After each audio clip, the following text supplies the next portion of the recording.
comics. Jack Kirby. When I'm not haunting Stan Lee, I'm listening to my favorite comic book podcast, Double Page Spread.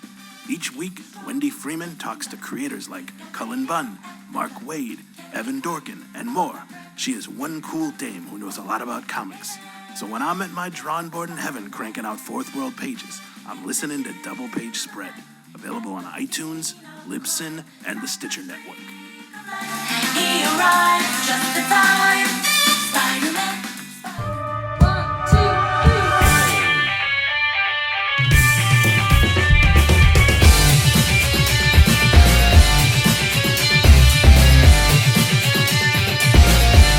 All right, hey everybody, welcome back to another episode of the Southern Fried Geekery podcast. If I'm not mistaken and my math works out right, we're on episode 74. And as usual, this is Caleb Alexander McKenzie. This is Craig Lance. This is Sean. Matt Trogdon. And he is back. We got him for 2 episodes in a row. I'm excited about this. So, for those of you who have been listening since we kind of reformatted the show, you know that one week we talk about comics, we run through about 5 books. The next week we'll do something like listener questions, or we'll do something like, news. But this month is weird. This month has 5 Sundays. And so since we knew we were going to have Matt for another episode, and Jerry's still off gallivanting in the Pacific Northwest, I don't know if he's joined like the Black Order on the Wall, or he's fighting ice zombies. He's doing whatever they do up in like Oregon. Or Washington State. That's what he's doing. So we decided to, I think they drink coffee. Is that what it is? He's taking what they do. He's taking the black coffee? Yes. Is that what it is? No, he's not drinking black coffee. He's drinking coffee. No. There's no chance he's drinking black coffee. He likes coffee in his creamer? Yes. Yeah. Oh, yeah. He likes some breakfast milkshakes. Yeah. It's a bastardization and a sadness to the bean. That's unfortunate. And I know, we've tried to break him. I've tried to make him a better person, but it hasn't worked yet. But so what we decided to do is we decided to get together and roundtable a collected work for kind of a special. And the book that we landed on, ultimately, we let Matt pick because, you know, he's new to the show. He's awesome. And we really wanted to do something that he was comfortable with and really excited about talking about. And so what he decided is that we should roundtable I don't know how else you can put it other than one of the key stories in comics. Batman the Dark Knight Returns by Frank. We'll get back to that later. Oh, shit. By Frank Miller, Klaus Janson, and Lynn Varley.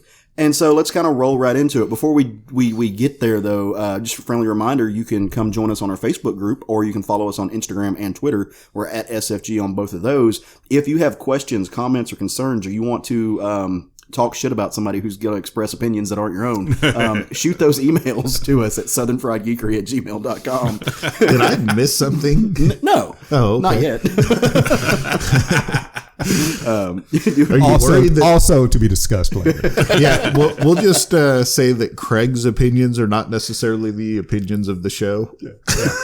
Mom and Dad are going to fight today. Oh, no, we're not. No, we're not. No, it's going to be all good. So, all right. So, Frank Miller's Dark Knight Returns. This book, written in what, 86? Yes. Published February through June 1986. Nice. Look at you with the publishing dates.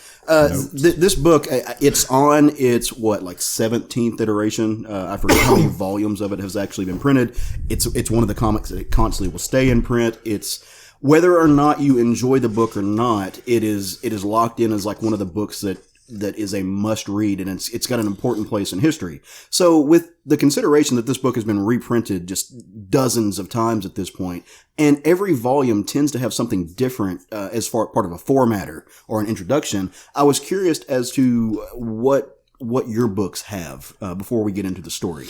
Because Matt, you've got a first print, right? Yes, I do. Yeah.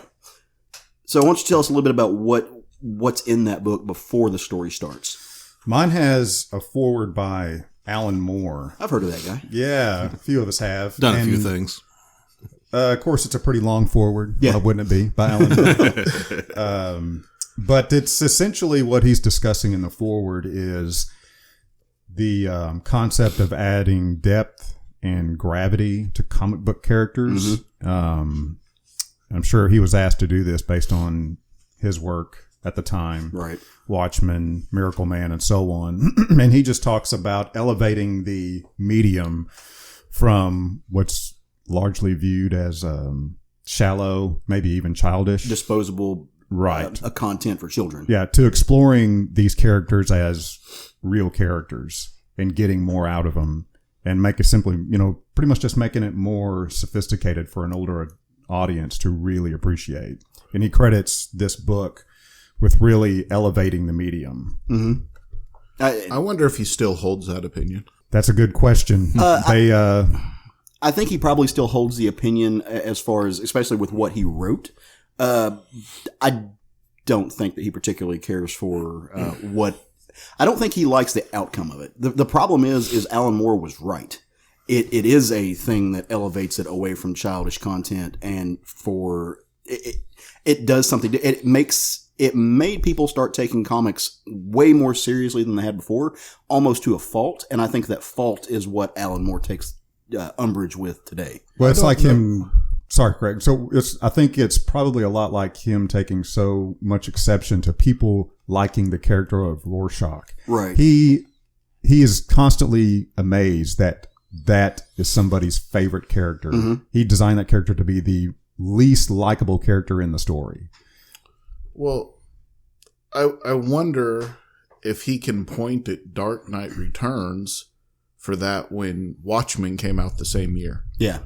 So, how can he hold Frank Miller at fault for that when he's every bit as culpable as Frank Miller? At fault for what? What do you mean? Well, where he was saying that he holds it to blame for I don't remember the for the change that it made in the way that we read and we write comic books, and to move comics, quote unquote, away from being a medium that was really geared towards being a more disposable, childlike, or at least child accessible medium, to where we adult medium. Yeah. Right. Well, I mean, from what I've read Alan Moore speak about things like this, I mean, he credits the work with elevating the medium. Mm-hmm. And that opinion has stayed. I mean, the last thing when he referenced Frank Miller, I saw him basically saying that he hasn't read anything Frank Miller has done in over 20 years. So it gives you the impression he read this and then he was done with him. Hopefully he read year one. Cause he should. Yeah. That one's equally as strong. Yeah. Oh, I agree wholeheartedly. So mine, I love that it has that introduction. I need to read that because I haven't read that actual introduction. My copy, and I think maybe Craig's copy, both have the same thing in it. And I'll let him talk more on it on his. But for mine alone, mine's the 2002 edition. And in the introduction to it, Frank Miller, he writes this kind of its own introduction to the story by giving us a small glimpse into a world that really sets the tone for this kind of a bleak and abandoned world that he's going to give us in The Dark Knight. He puts the introduction in Metropolis, actually. It's not in Gotham. Or at least it's underneath Metropolis. There's this sort of like speakeasy style bar tucked away inside this very shadowed subterranean bowels of the city. And inside, it's actually the people who are patroning this bar are actually the retired, or I don't know exactly what the right word would be for them, but it's the heroes and the heroines, even some of the villains of the long past golden years. It's kind of where they've gone to sit and rot. They've surrendered to time and their own ineffectuality. So like you have this shell of Martian Manhunter who's tending the bar. The Penguin is sitting at the end just sobbing impotently into his drink. And Snapper Carr, which was a really, really fun little like blip. Because I don't think too many people remember who Snapper Carr is. He keeps he's sitting over there just keeping tempo to music that no one's listening to and reminiscing about the days past. The metahumans, the saviors, the gods. But none of them is like they adamantly refuse to talk about the bad. It's like the elephant in the room that no one wants to acknowledge. They don't give you any hint to where he went, who he was, why he left. It's kind of one of those things that begs the question. It's all of these silent questions that go unanswered, but you understand that they all remember. They just, it's the thing that they refuse to talk about. And so it really, for me, it was like, oh, okay, like this is a good introduction. Like it's a narrative, it's fiction, but it's going to get me right to where I need to go, even though it's outside the purview of Batman and Gotham and really what we're going to see in here. But it sets you in mind that the heroes are not heroes anymore. They're shells of their former selves. So was yours written in a newspaper format, like it's Jimmy Olsen writing an article? Yes. Yeah. Okay. So mine's got the same introduction. One cool thing that I noticed in it is that he gets off the subway stop as Schuster stop. It's kind of cool. Nice. So, yeah. But yeah, mine's exactly the same entrance, and mine, or forward, mine is the most current version. It's the one that came out in the 75 years of Batman slipcase. Because the only other 2 copies I have a 10th anniversary edition hardback that I'm not going to open. Yeah. And then I have a French version, which my French is a little rusty to be able to, read that and translate it. So, like on Tuesday, I get this text message from Craig going, "I have a problem," and I was like, "Well, what's wrong, buddy?" He's like, "I went to read Dark Knight Returns," and I was like, "Yeah," and he's like, "It's all in French." Yeah, You should have sent a text that I have a problem with the French. So yeah, I was in Paris 2 years ago and went to a comic book store, and they had that book there, and it was such a fine edition of it. I went ahead and picked it up. It's hardback. Looks very great, and I'd forgot that I had bought it in France and went to go read it, and yeah. Yeah, I want to say on that trip you picked up a copy of Providence, Alan Moore's Providence, I did. for me in French. Yeah, so did. that was it's a really cool thing I have sitting on my shelf. Hell yeah. What you got on yours, Sean? How did your introduction go? Mine is actually the 10th anniversary edition trade paperback. So it was published in 96. And it has an introduction by Frank. Good year. I've heard good things. And the intro is basically kind of Frank Miller himself talking about how this book came to be and like the state of what Batman was in the comics. He was starting to get darker, but no one really ever went this direction. And this kind of breaks down how he came to write this book. Nice. Very cool. All right, so we ready to roll into this thing? So sit down, buckle up, get yourself a nice cup of coffee or booze or water, whatever. I prefer booze, but it's also only 10:13 here. So, And I'm not going to be listening to it at this time. I would drink right now, but Craig judges me when I drink before noon. I've never judged you. And I have to go work later. So, I know your boss. He wouldn't judge you for that either. fair point. But we really hope you enjoy the breakdown that we're fixing to do on the show. I had a blast doing this, so let's kind of get into it. So book 1 opens up with a mustachioed-clad Bruce Wayne talking. He's taking part in an auto race. The computer in his car, it's a Ferris 6000. It won't let him push the machine past the presets. It won't let Bruce have full control over his own vehicle. He's ripping out the wires, trying to bypass the computer. It works, but only for a moment. He loses control of the car, just spins into the wall, and ends up in a blazing wreck that should have killed him had he not bailed out at the last moment. 2 local news anchors are reporting the scene, but quickly get distracted by commenting on the heat wave that has Gotham citizens suffering in its grip, and is being credited for sparking a rash of violent crime in the city by a murderous street gang known as the Mutants. And that's going to be important because they kind of take that's going to be your main antagonist through this entire thing in one way or another. Commissioner Gordon is about a month away from retirement. It's his 70th birthday, and he vows to put an end to the mutant uprising. It also, the news anchors note, the 10th anniversary of the last reported sight of the Batman.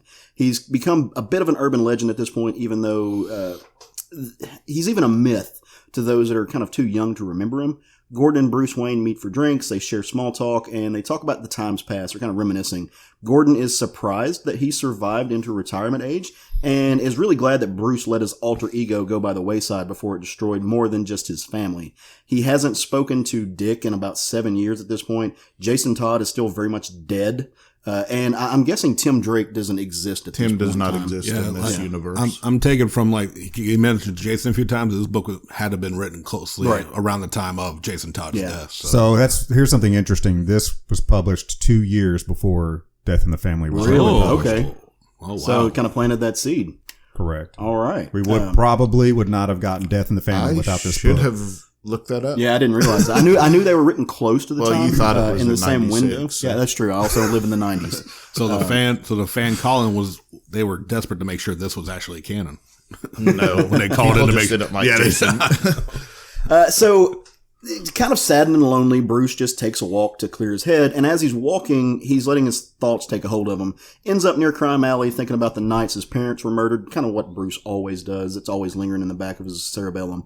2 young men with very, very large knives, Frank Miller knives, attempt to mug him, but they back off when they realize how much their would-be victim seems to just relish the thought of violence. Like, he's into it. It's almost a sexual experience in a way, and they're like, oh no, this isn't fun. This isn't fun because it's fun for him. So they back off a little bit.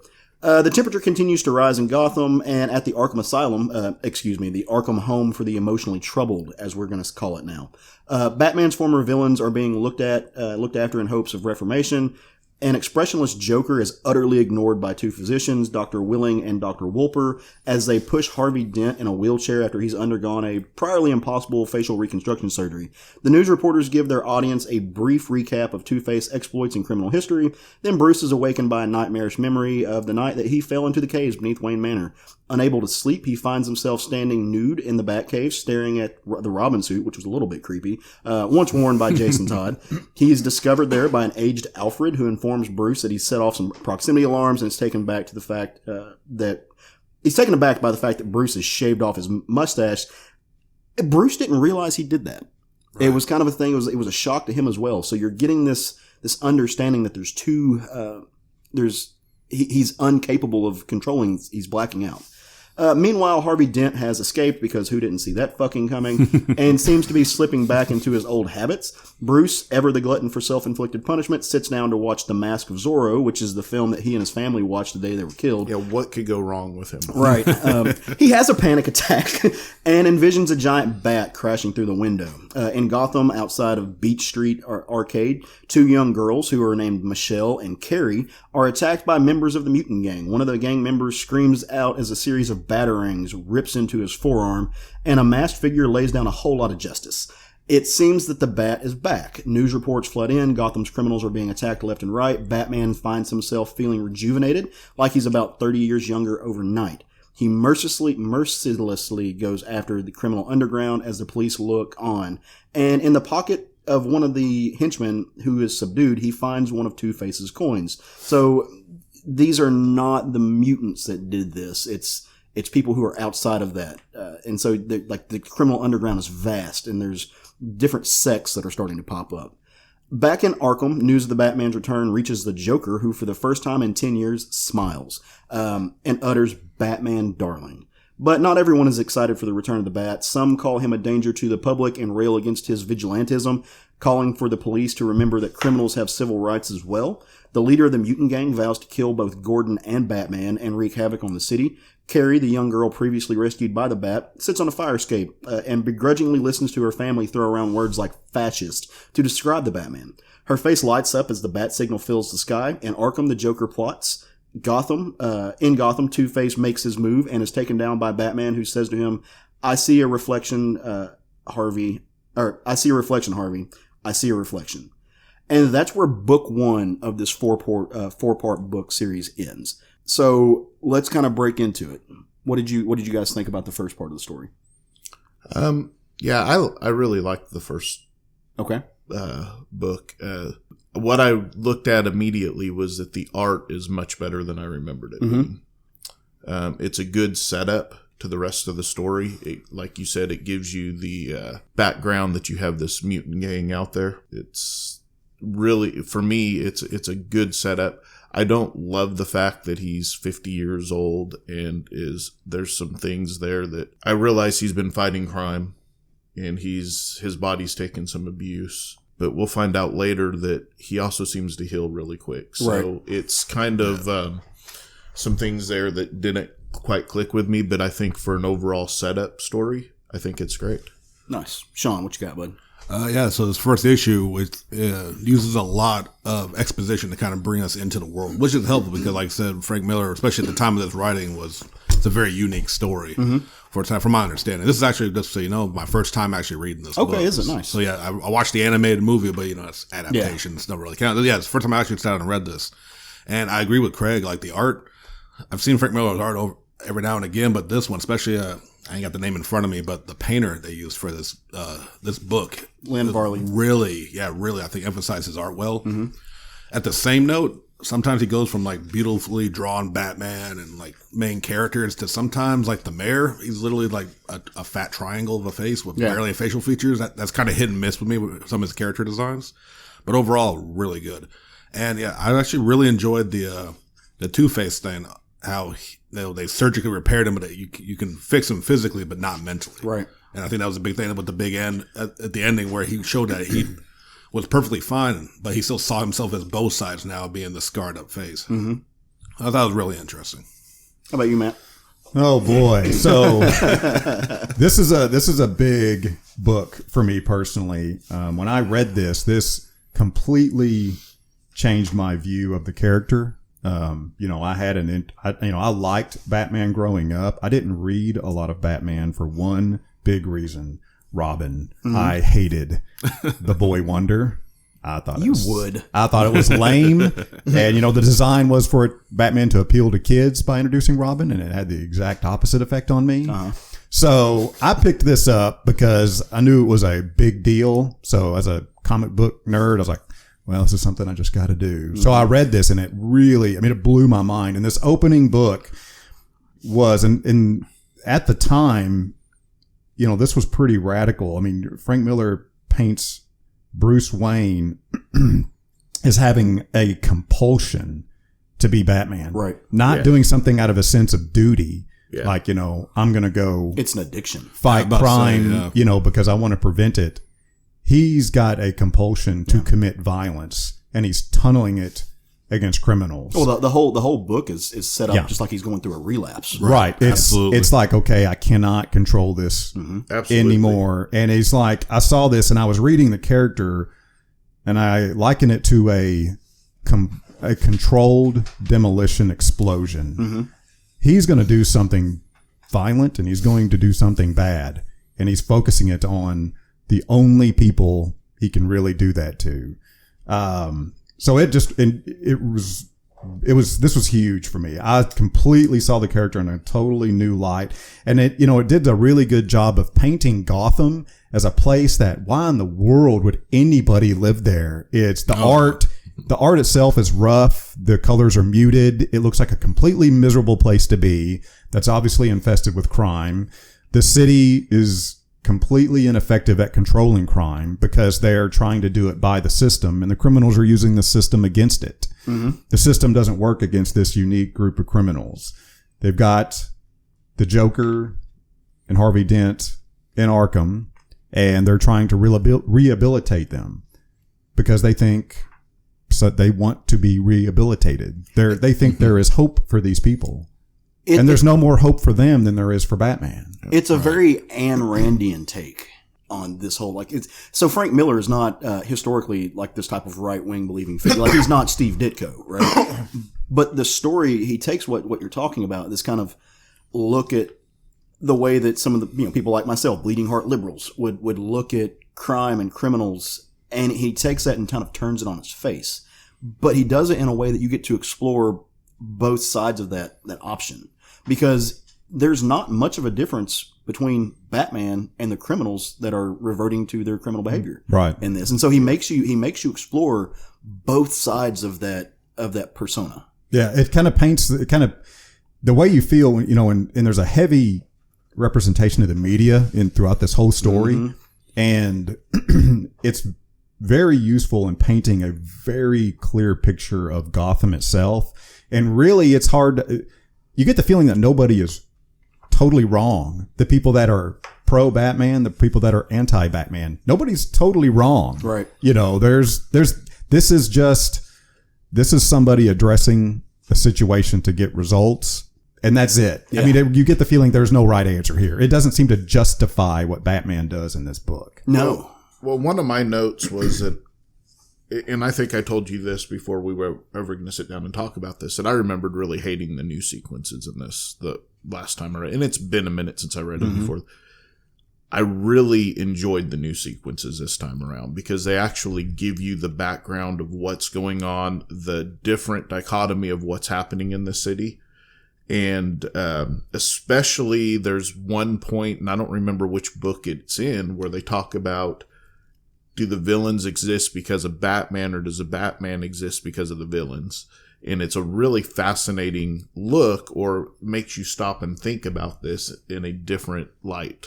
Because you always assume, well, his parents were killed, so he became this Avenger, and then of course the villains came, more villains showed up, but did they come because there was somebody drawing them there? And it's kind of written that way, especially with the Joker's awakening to Batman's return in this particular chapter that we're talking about right now. Yeah, it's like, he's the cause of and solution to problems in Gotham. Yes.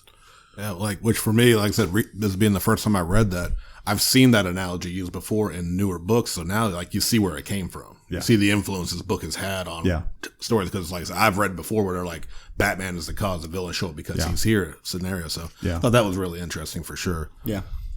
So we keep going back to the art, kind of reverting that. Frank Miller as a storyteller, number one, I think the way he tells his stories, he's a genius. There are no transitions in this book, from moment to moment, from what's happening in front of your face to what's happening on the television. There are no transitions, and yet it reads, at least to me, seamless. It's a book that kind of teaches you how to read it from that first page. Like there's a reason we get that first page where he's in a fiery car wreck, even though it doesn't necessarily have a lot to do with the ongoing narrative. In those panels, he's teaching you how to read his story. To me, that's fascinating. And we talk about the colors. I think we need to, in doing some research on this book and listening to some interviews with Frank Miller, Lynn Varley's a painter. No one had ever done comics painting them up into this book. This was the first book to where a painter did the colors. Everything else was kind of flatted. It was all these bright colors. Like you said, they're geared towards kids. And by hiring somebody who paints with a little bit of watercolor, what you get is you get these amazing. The book is almost a black and white book with just getting out of those margins, and so you get the colors. You still get the effect that a black and white book would give you, but you get like muted yellows and pinks. You get like odd transitional blues. It's to me, and like what that does, especially for a story that's telling you, hey, nothing is actually black and white. God damn, like that's some hard hitting art. Oh, for sure. Yeah. And I was doing some research on this as well. It turns out like in the individuals, the floppies, when this was released, it was actually released in like kind of a glossy page, which wasn't common for comics back then, but they did that intentionally to highlight the watercolor painting style. Yeah. So, I mean, that's awesome. They knew how they were doing it. They knew how they wanted to present it. I think that helped, I'm sure helped it stand out back in the day when it came out. Mm-hmm. So before we move on to the second book though, I think I want to hit 2 points.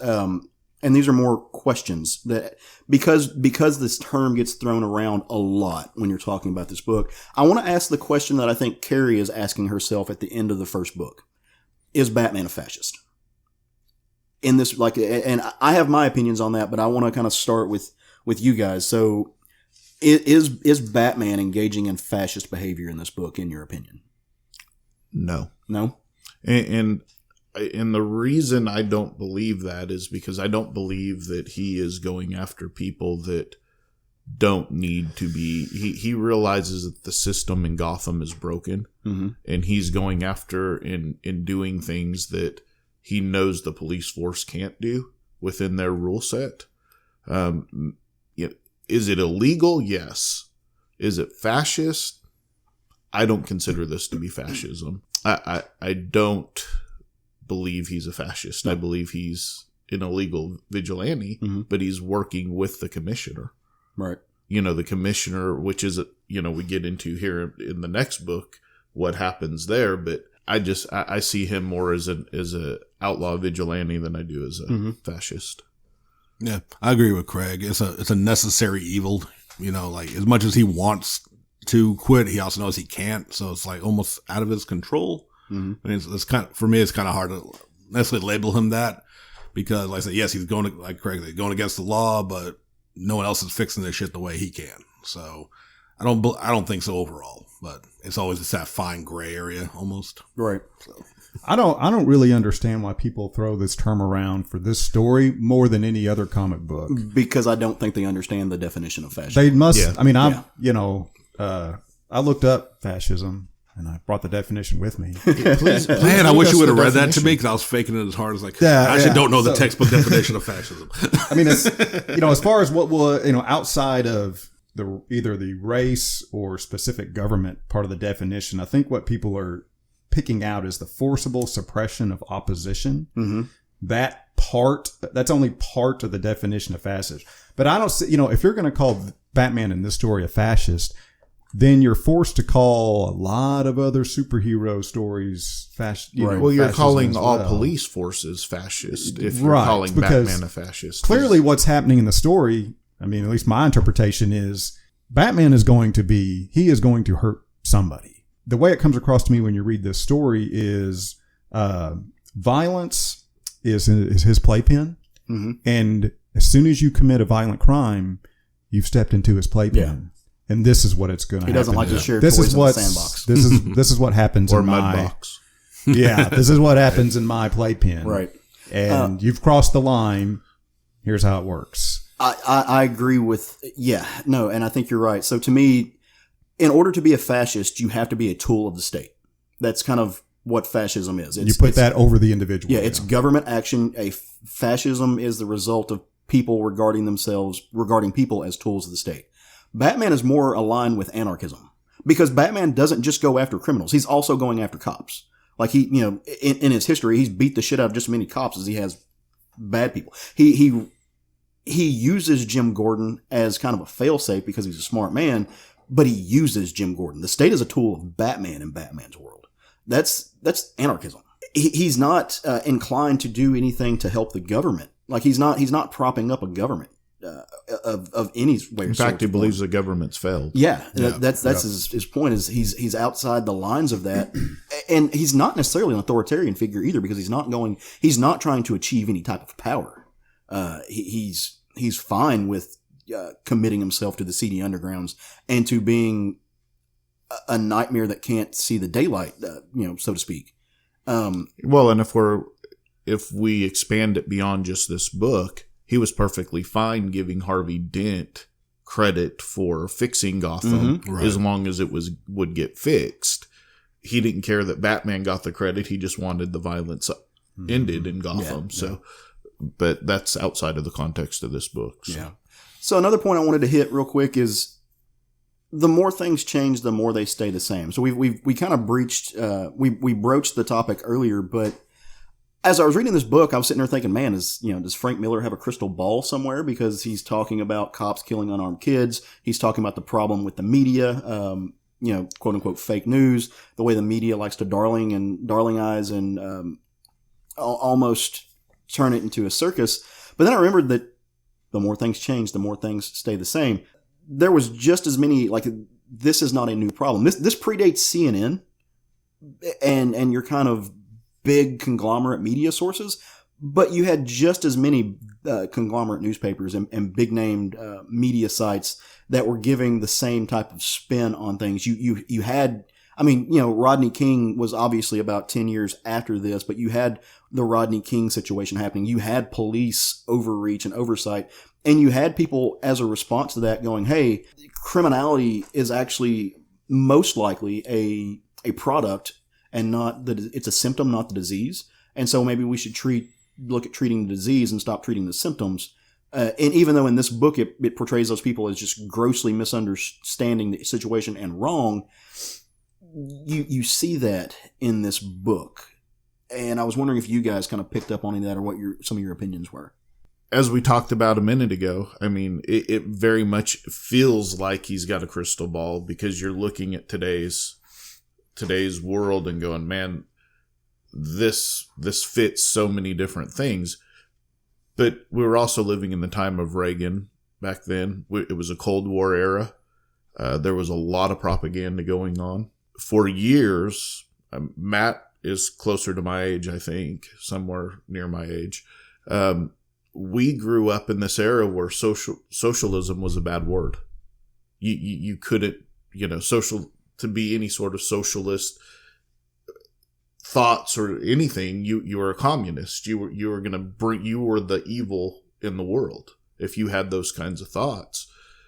But it was all propaganda to make us hate Russia, right? Now we move forward into our time and we've got things like Bernie Sanders running today. He's got a very uphill battle to overcome because anybody that's over 40 years old grew up with this propaganda being drilled into you that any form of socialism is a bad thing.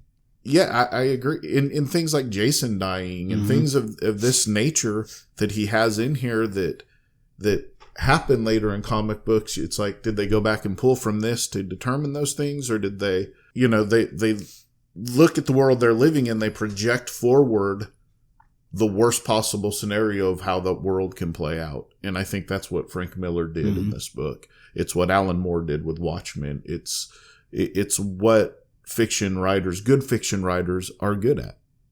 So at the time, according to Frank Miller, what really inspired him to write this story, his initial idea for Batman being old. Have you guys heard this? Why he wrote this story about Batman being older? No, but I'm very interested in this because it's one of my complaints with the book. So he decided to write this story and make Batman older because at the time he was turning the same age as Batman.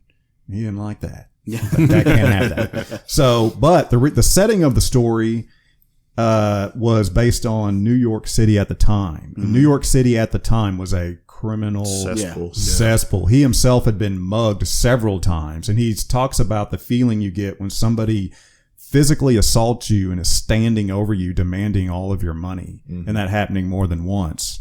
And nothing ever happens to those people because crime was so rampant in New York City, the police force could not keep up even if they wanted to. Right. And let's remember, this is the same time of, say, the Frank Serpico era. Mm-hmm.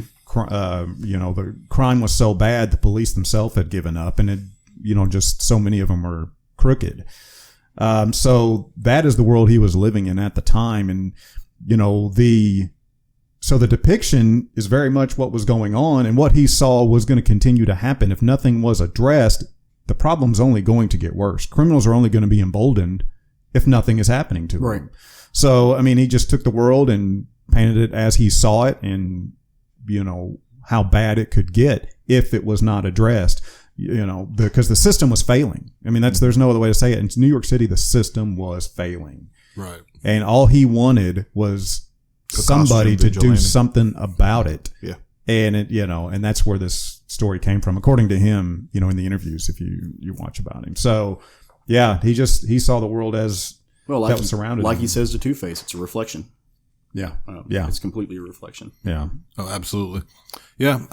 Y'all really nailed it on the head. It's like if it's feeling like the commentary that he's making for the time when he wrote it still feels like it's resonating today, that's because, like you said, shit ain't changed. Yeah. Like, this shit's been around, the corruption, the crime, the politician stuff. We're now being a little more aware of it because we're in the information age, as I say. It's like it's becoming more apparent because everyone's noticing it more through technology. But yeah, shit's been going on like this forever. Nice. Does Batman kill in this book? That's a very good question that we get into in the second book, because there's a couple of times in the second book that it leaves it open to interpretation. Well, let's get into the second book. Before we do that, I just want to say that I love, in my personal headcanon, the mutants and the mutant leader is Frank Miller's middle finger to the actual X-Men. Because I think there's a reason why the mutant leader in this book is portrayed as kind of this small figure with a thin red line going across his face. Yeah, I think it's a giant middle finger to Cyclops, and I love that. The entire gang rocking the Cyclops visors. Yeah, I also love the X-Men. A lot of people project this book as a continuation of Daredevil that he wrote, because Daredevil was written very dark by him as well. So a lot of people project this as a continuation where he left Marvel maybe not on the best of terms and so that makes perfect sense. Marvel wouldn't let him do Ronin. Yeah. So all right, let's get into book 2. Okay, so yeah, I'm glad I got to do book 2 because this is probably, book 2 or book 3 are my 2 favorite books in this out of the 4. Dark Knight Triumphant's the name of this book. So it starts out with Gordon walking and contemplating crime in Gotham, his life choices, just life in general, when suddenly a teenager pulls a gun on him. Gordon has just a minute to think and thinks about his wife, and he reacts based off of that. And then it flips over to the mayor struggling over what to do politically because the city is so divided over the return of Batman and should he be on Batman's side? Should he be against Batman? What should he do? And he just keeps saying, I'm thinking about it. I'm contemplating what to do. And then we see Carrie, and she's been inspired by the events of Batman saving her life at the end, potentially saving her life at the end of the first book.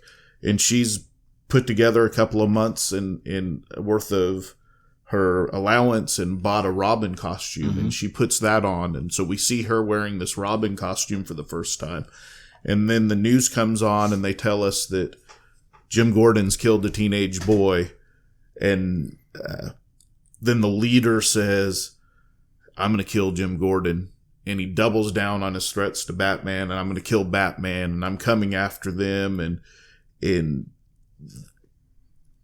the city's really, you can see the boiling in the city is you have the police force gearing up to protect against the mutants, and you have the mutants leader threatening to come after the commissioner and Batman. Then you have this baby that's kidnapped, the Ridley baby, the heir to the Ridley gum fortune. And of course, Batman's on this case, and this leads right to what you were talking about a minute ago. Did Batman kill or not? Because he finds their lair. He's coming through the window. The one guy with the gun tells the other guy to get down, and the guy doesn't get down quick enough. He shoots him. The guy falls out the window. Batman goes over, takes the gun from that guy, and there's three kidnappers. The third kidnapper's got the baby, and he's like, I'm going to kill the baby. And Batman shoots him with the other gun. But did he shoot him? Oh, I think he... There's a bullet hole. The bullet hole behind the wall. Okay. It's easy to read that. Because it almost looks that way. It's also a machine gun, though. It's a bullet hole behind the wall. See, I have the question. The rest of the bullet holes are in the mutant. I absolutely put it as a question mark, because it does talk about his morals throughout the book that he won't kill. Mm-hmm. But it was like, okay, did he cross the line there because he looks at the guy and says, I believed you? Because the guy was saying, I'm going to kill this baby. So, does he just scare him? Because we never see that guy again. Because in the next scene, he's got the other guy hanging from the top of one of the towers, and he's, interrogating him. Where did you guys get these military grade weapons? Where are you getting these? And shortly thereafter, a general commits suicide. So this is kind of a thread that doesn't really get finished. He starts this plot thread, and we never really know what caused this general to kill himself. Does it ever say? Well, I mean, what I took from that is he's confronted. The general knew the gig was up, and Batman went to confront him, and the general had killed himself because, he was selling the weapons to the mutants to pay for his wife's health care. Right. And yeah, he killed himself upon knowing they had been discovered. Okay. So it was a pretty sharp jump into the suicide thing. I wasn't very clear on that either, but that makes sense. I mean, that's what I projected from it, but I just, So, and then in the background of all of this, you've got Carrie's getting braver in her unofficial role as Robin. She's stepping up her game a little bit, going after people a little bit more hardcore than what she was. Instead of just running and jumping and practicing the move, she's actually starting to go after petty criminals and stuff. And then as Gordon's retirement looms over the city, the mayor's finally forced to pick a successor. And everybody kind of moves it down the line to the mayor that, hey, this is on you, that you've got to choose. And so he chooses somebody that's anti-Batman. Mm-hmm. Ellen Yindel, she immediately promises that as soon as she's made the commissioner, she's going to issue a warrant for Batman. Mm-hmm. Batman discovers where the mutant camp is at the dump. And he heads out there in his armored tank.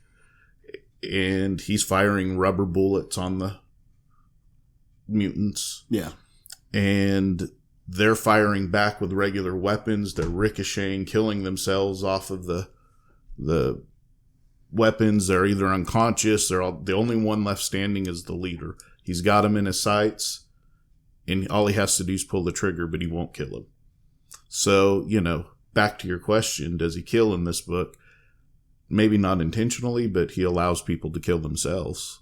So he jumps out and engages, much to Alfred's chagrin. He jumps out of the Batmobile and engages the leader. And his strength and experience are no match for the mutant leader's speed and youth.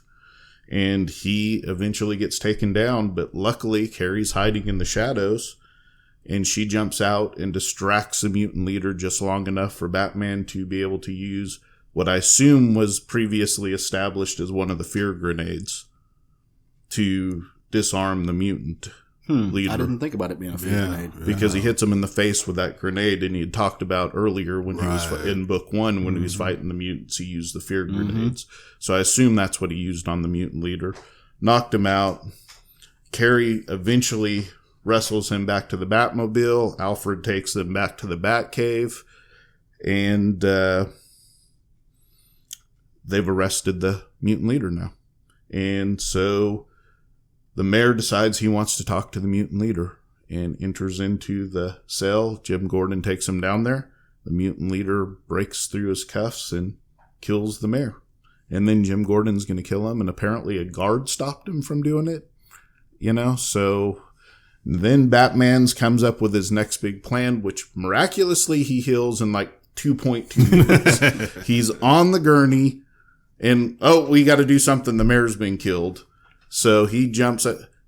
It's really my biggest issue with this book is that we go from book 1 of Batman, the first book in this, where he's 50 something years old and can barely move and is broken, and now he's got this giant willpower again, and he can overcome his injuries. Muscle memory.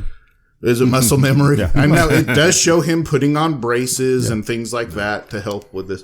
I maintain that one of Batman's biggest superpowers is his pharmacist. Yeah, for sure. So anyway, he sets up this plan in motion to send Carrie, disguised as a mutant, out to rally the mutant troops that they're going to have a meeting. And it's a mandatory meeting. In the meantime, he goes and talks to Jim Gordon and says, I have a plan, but we cannot just kill the mutant leader. We have to break him to discourage any future mutant groups. And so he talks Jim Gordon into letting him break the mutant leader out of jail. He breaks him out, takes him to his battlefield of choice, which is a mud pit, and uses the mud, of course, to slow down the mutant leader's natural speed and youth, and where his strength won't be affected. And of course, he just annihilates the mutant leader in here. We get the fantastic line that this is an operating table and I'm the surgeon. Yeah. So, and that's pretty much where it ends. No, it ends with Jim Gordon getting his retirement. Yeah.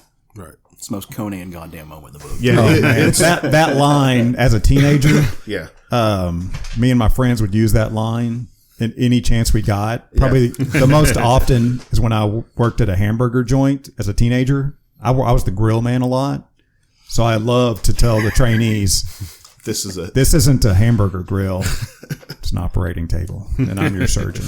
Yeah, it was a great line, and it could have been super cheesy, but it didn't come across that way. Oh, no. That's, yeah. Oh, God. I could imagine the wrong Batman in a movie saying that, the wrong person playing Batman, and it just... Val Kilmer saying that line would have been super cheesy. Yeah. Well, it following what he did is the thing. Is because, he went... annihilates. Yeah, well, and he decided to fight the guy smart. Yeah. And he was the guy smart over brutality is what it was. And I loved that line when I was a kid. Well, this is the first example that we get in this book of... which, of course, leads to if Bruce Wayne has enough time to prepare, it could beat anyone. But this is the first example we get of him taking the time and picking his battleground and setting the stage for his ability to beat somebody that he knows he can't beat in a fair fight. He's going to figure it out. He cannot beat the mutant leader in a fair fight. He's already learned that. Yeah. But he can't stand toe-to-toe with him and beat him. The guy's stronger, he's younger. And he's faster. Probably on some substantial performance enhancing. He's got needle teeth. He's a mutant of some sort. Yeah. We know he's the only part of the mutant gang that is a mutant. But the breaking of this, it destroys the mutant gang. He was right. Breaking this guy in front of them destroys that gang. Yeah, which leads into the third book. But he's the captain now. He is the captain. The unwilling, the unwanted. So, I have a question, or not really a question, but something I hope we can talk about. Can we talk about Carrie for a minute? Yes, please. Carrie is fantastic in this. Before we start, I have to throw this in. You guys, this is going to blow your minds. So, Originally, there was going to be no Robin in this story. Frank Miller was on a plane ride back to New York City, and he was talking about writing this with another creator at the time.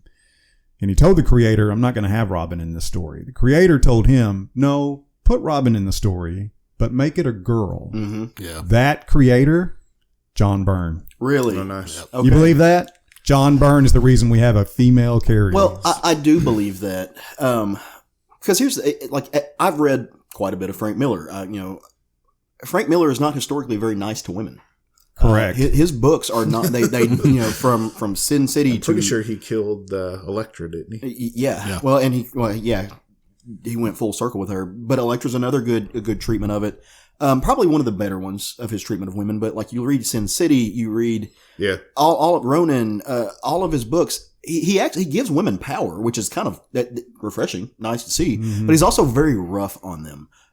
I love that he takes what he does with this character Carrie, because he's not typical Frank Miller writing a woman, and it probably helps that she's an underage girl, because she's not displayed with she's a hero. She's written just kind of almost genderless. If you didn't have the art and you were just reading a profile of this character, it's kind of genderless. And they even think at one time that she's a... Oh, they refer to her as the boy wonder throughout the book. When I was reading this as a teenager, I could not figure out if Carrie was a girl or not.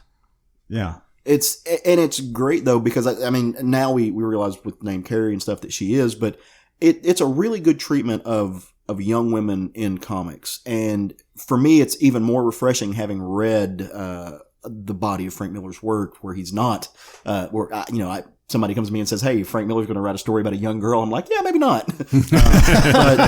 But with this one, it's wonderful. And her design is, it's one of those weird moments in comics to where something is both dated and timeless. I look at this design of Carrie, and maybe you can juxtapose it with the mutants. The mutants are 80s as fuck. Yeah. Carrie is also 80s as fuck, but her design is, there's just enough of the classic Robin design in there to where it's still time, like it doesn't look dated. Looks like pop music versus punk rock of the 80s. Right, yeah. And I think that's an awesome take on this character, and on the, I don't know, the design of what a Robin is and who a Robin should be compared to Batman. Well, you talked about a crystal ball earlier. Mm-hmm. Carrie is a precursor to Tim Drake because it's a very similar story. Tim wasn't an orphan either, and he hunted out Batman. Yeah. Carrie's not an orphan, and she hunted out Batman and became Robin because of her actions. Tim became Robin because of his actions. Carrie's not the best fighter. Tim's not really a fighter. He can hold his own, but he's not really a fighter. She's very good with computers. Tim's very good with computers. It's very much a precursor to Tim later. Again, Frank Miller showing that crystal ball and what you could do with a Robin, and not just have him be him or her be somebody that's just there to help fight. The boy hostage. Yeah, the boy hostage, as it's referred to earlier in the story. Yeah. All right. Oh, one of the great things about this I neglected to mention was that when Batman's entering into the dump with the Batmobile, he says, named by Dick, a very childish name. Yeah. It's the Batmobile in this part of the story. It's not a Batmobile. It's a tank. tank. It's very much what you saw in the Nolan trilogy. Right. Yeah. Oh, absolutely. Talking about things like, I really enjoy this underlying thread of Bruce and Carrie's relationship, though, because we have the context that he has lost a Robin. He's had a Robin die. And, at first he's very much like, no, number one, you can't come with me. And she's like, no, I'm coming with you. Oh, okay, but you're coming with me. You got to stay in the truck. You do not get out. You mean when they go on yeah, things? Because he immediately allows her to go to the Batcave. Right, yeah. He lets her get close. Because Alfred's like, no, and Batman's like, Robin's coming with us. Yeah. It was immediate. He accepted her, which was a little bit... one of my things, too, is it seemed very uncharacteristic of Batman to take somebody on that quickly. Granted, she just saved his life, but... And I think that actually... I think that actually reflects on how becoming Batman and getting everything back together is like a drug for him to get back to the normalcy that he gave up 10 years ago. And like I said, she proved herself that she could by saving him. He brought the trust. Alfred was actually like, you don't need to be doing this when he first brought her in. He was like, no. But as soon as they actually got out on the field, he was quick to be like, you listen to me or you're gone. Yeah. Like you could tell he's also. He told her he would fire her. Yeah, many a time. Yes. Like, and she never listened. Yeah, and you can see the protectiveness of it from obviously losing a Robin previously. I think that was showing very well in this. And the crowbar that you see later on. Yeah. Like I see that today. And again, now knowing that it was written later on, the Death in the Family story, like that, like, man, like it's one of those things, like you forget how influential in the overall canon of Batman that Frank Miller is. I mean, you don't forget that, but it's incredible to me how much more in depth it goes than even we realize on that surface level. So reading this story, really, again, I hated Robin for most of my comic book fandom as a kid, but this is the book that changed my mind about Robin. In this, what it really showed me that Batman being such a hard ass about everything, it's funny for someone not to take him seriously, right? Because everybody else has got to take him very seriously, and it's funny to me for him to be surrounded by people that make fun of him for being a hard ass. I really appreciate that. This is the first Batman story that really introduced snarky Alfred. Mm-hmm. And I remember reading that and I was like, what the hell kind of Alfred is this? Yeah. He's making fun of Batman on the table, and he's, he refers to the Batcave as the Wayne mortuary or something like that at the point. I mean, it's like, I was like, what the hell is this going on with Alfred? So I really appreciated Robin in this story, and it really helped illustrate just how grizzled and what a jerk Batman is by having her at his side. This one story changed my whole perspective. Robin. Sit up straight. Yeah. Yeah. Right. Yeah. And she kept using, young kids slang words with him. Yeah. I really appreciated Robin in this story for the first time ever. Yeah. So one of the things this book canonically, the book as its whole, historically in the speaking of it, people often talk about Frank Miller's treatment of Superman and how almost in a way it's kind of degrading. I skipped over that. I'm sorry. Oh no, you're good. You're good. I just wanted to touch on it real quick. That's, this is really the second glimpse that you see of, what is it? That's his subconscious. No, I have it in my notes, but I skipped that note when I was reading it. Oh, that's okay. This is the second. You get the second glimpse of Superman in this story. You get a mention of him earlier. You get a little taste of that he's still around, but he's kind of gone. You start to see Superman work his way into the story now because things are kind of moving up the pipeline. This is making national news. It's becoming a national thing, and it's moved up to even the president, who, by the way, is Ronald Reagan. He is displaying the president as Ronald Reagan, and that's a whole other layer of context and texture to the story. But you get a glimpse right outside the White House, which is being guarded by these very nationalized looking soldiers, and you get a 7 or 8 panel grid of the U.S. flag, and as it zooms in on the flag, it goes into the stripes. The stripes quit being the stripes, and they become the Superman symbol. Yeah, and so you start to get an introduction of Superman in this book, and Superman is a tool of the state in this book. If we want to talk about if a character is a fascist, he is sold out. Like that to me is Superman in this book. I don't understand. Yeah, because Frank Miller hates Superman. Right. Yeah, I don't want to jump too far. I got some thoughts when we get to book 4. We have thoughts.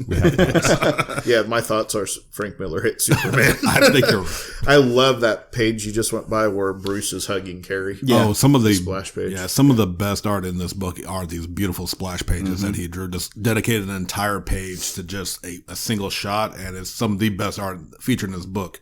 I'm talking about art. So I had a question you mentioned earlier, and it's something I really wasn't sure about. You do believe that the mutant leader is a mutant? I believe he's a mutant. Because I took it as just a poorly drawn character. No, he's a mutant. Honest. I mean, because he mentioned that like his teeth are filed. He mentioned that in the fight with him. But I'm looking at that first introduction where you see him on the mound talking to the group. I'm like, that is one of the worst drawings I've seen Frank Miller pull out in my mind. The reason that their home base is a mud pit in the dump is because you can you read into maybe I just didn't pick up on it. I was curious because pick up on the context. It's irradiation has made him something. Think else. So? Okay, he is an actual mutant. He's kind of the only one, like Craig mentioned, but the rest of the mutant gang is not mutants, Yeah, but he is. Yeah, because years ago I'd seen, like, you know, obviously I've known about this book from just being a nerd, and I've seen that picture like Wizard magazine back in the day, and they were called the Mutants. So I'm like, okay, he's a mutant. Then when I actually sat and read the book, I don't remember catching him ever explicitly saying that he is a mutated person. It doesn't explicitly say it. Okay, so maybe I wasn't sure if I just wasn't picking up on it, or if it was just Frank Miller not drawing him in the best way all the time. You gotta read between the panels on that. I one. guess so. Okay, I was curious. Yeah, for sure. So when we were talking about does Batman kill, the question comes down: do rubber bullets fired at the velocity of a military-grade weapon, will they not kill somebody? Mm-hmm. And I don't know that you can answer that definitively. No. He attempts not to kill. It's at I mean, it's a way for him to justify it in his mind, but I mean, Matt's sitting over there with a smirk on his face. You've got something to say? Batman doesn't kill in this book. That's my take. Okay. Why was he use rubber? If his intent was to kill, I said he'd use real bullets. I said, I mean, that's intentionally. I think Batman definitely shoots people. Like he shoots people with real bullets. Now, whether or not he actually kills that person, that's subjective. That's I personally think that he does. And we're going to jump into a little bit of the next book in this, just briefly to talk about this though. But there's a moment where he's holding a gun and he says, "This is the weapon of my enemy, and I will not use it." I think that's a complete circle arc. I think he makes a mistake. He realizes it. He does something that even he knows he crossed a line in doing, and that doubles down on his use of non-lethal machinery because he used it. Are you talking about with the kidnapper? The first time with the kidnapper, the next time is where he's like it's in one of the old, like the kind of the ending. The now last battle. an argument could be made that he broke exactly. the gunman's neck, and the one that he was hanging upside down was the one that he shot at. Possibly. But he would have still killed them or paralyzed them. You know. Yeah, he's not above paralyzing people. No, he made that clear in the his first big fight back. He said he'll probably walk again.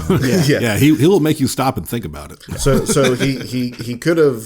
I mean, that could be the case because it's never necessarily clear on which kidnapper he's hanging from the top of one of the towers. Mm-hmm. There's another little thing I want to get to before we jump into the next book. Matt doesn't buy it. There's two pages in this book where it's news anchors talking that I think really drives home. It is the turning point for Frank to start showing us the underlying evil of society in general, and that's where you see the world kind of erupting. You get the kind of the scruffy looking, almost like a Rorschach looking figure, honestly, in a trench coat. Walking through and just thinking bad thoughts. You get a guy being mugged by somebody in a Batman suit, and he's concealed carrying. He pulls out his gun and he shoots him. You see the guy with kind of the weird hair, almost they're almost like cornrows, which I think race is an issue that's poorly played with here. But he's beating somebody to death with a bat, and none of these people are the mutants. They're just people. The people are starting to take back over Gotham. Yeah. They're starting to fight back against crime. They've grown more emboldened because Batman's returned. Because of his vigilantism. Yeah. And I Again, think, a note I skipped over when I was reading. No, dude. I think that moment, like there are a few pages in this book that I think are integral to the story that I like, and these pages are one of them. They're integral to the story beat that I don't think, and I've listened to a lot of podcasts, I've watched a lot of videos, I've watched a lot of people talk about these books, this book in particular. Those things are always usually glossed over because they don't feature Batman, they don't feature any of the main characters, they're just kind of the world around it. But I think those pages are so wholly important to the thread of the story. Well, they show you that the city is reaching a boiling point. Right. The city is starting to respond, and it's good because, and I did touch on that, where you have the mutants they're coming after the leader. Yeah. And then you have the city is starting to fight back against the mutant gang. There's some of them are doing it right, some are not, so it's you really see where the city of Gotham is going. Yeah. It's boiling, very similar to the US right now. It's boiling. People are getting ready to explode one way or the other. Yeah. And I think it helps illustrate, people are inspired to do these things because Batman is doing things, but he's the only one that can do this. Right. And I think that's what that helps illustrate. If, you can't just go into this. Only Batman can do these things Because it, what that says to me. hey, I'm sorry. It talks about the one guy leaving his well-protected store to go out with a shotgun. Right. Yeah, you know. Yeah. It's one of those things, like you said, Batman's the only person who can do this because Batman's the only person who really knows his limitations and will pump the brakes. And this, like, the thread of good people for good reasons doing things and taking them too far is one of the main points of this book. I mean, like there earlier, and I think it was in book 1 or book 2, maybe, you have somebody who's talking about Batman as a vigilante, and he's like, no, I think he's doing a great job. He's doing excellent. He's stopping crime. Maybe next he'll take on the homos. Right. Like, he goes from being somebody that, okay, we're stopping crime, but it's all up to like our personal interpretation of what is acceptable, What's moral behavior, acceptable. what is moral. Yeah. And you're seeing how everyone takes it too far, even the Batman at times, but he at least has his foot on the brake. And like that to me is just one of those things in this book that makes it textually a masterpiece. As far as storytelling goes. I have a random question that I don't know if anybody has an answer to or not, but you've read a lot on this, Matt, so you might. The 2 mutants at the arcade that are talking to Carrie when she's dressed up like a mutant, they're wearing shirts that say, my name is Rob and my name is Don. Are those, like, is there any kind of importance to that? What's the story behind that? Yeah, the context to that, they're named after 2 different editors Okay. that Frank Miller had worked with. Yeah. And I Of don't course remember. I figured it had to I be think a they shot were at Marvel somebody. editors that he Yeah. worked with. I'm almost certain. Quite positive at that point. Yeah. I wonder, I need to go figure out who those editors are. I've always been curious about that, and I've never really thought to Google it, but that's interesting. Yeah. Frank. One other thing that I've neglected to mention is there's a scene where a man walks in with a gun to a Batman themed theater and opens fire. Yeah. Yeah. And I mean, that was just a little too close to home when I read that based off of what happened during the Dark Knight trilogy. They talked about this. They talked about this comic book. The news talked about this comic book when that shooting happened in Colorado. Yeah. I'm surprised they didn't blame Frank Miller. No, they're too busy blaming Manson and video games and everything else but the fucking access to guns. Anyway, To digress.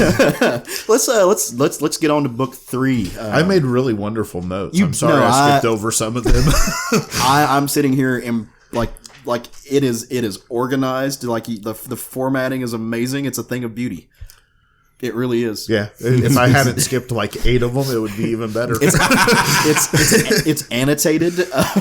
There's a bibliography at the end. It's fucking awesome. But okay, book 3. Let's get into it. So book 3. So this one, I'm really glad that you guys let me do book 3. It's a good one too. Yeah. So I'm just going to get into it, and then I'll come back to my thoughts and feelings later, or I'll get sidetracked and won't get to Hashtag it. thoughts and feelings. Hashtag thoughts and feelings. So, book 3, Batman is back to working the streets of Gotham. He's interrupted while interrogating a Joker associate. He's interrupted by Superman.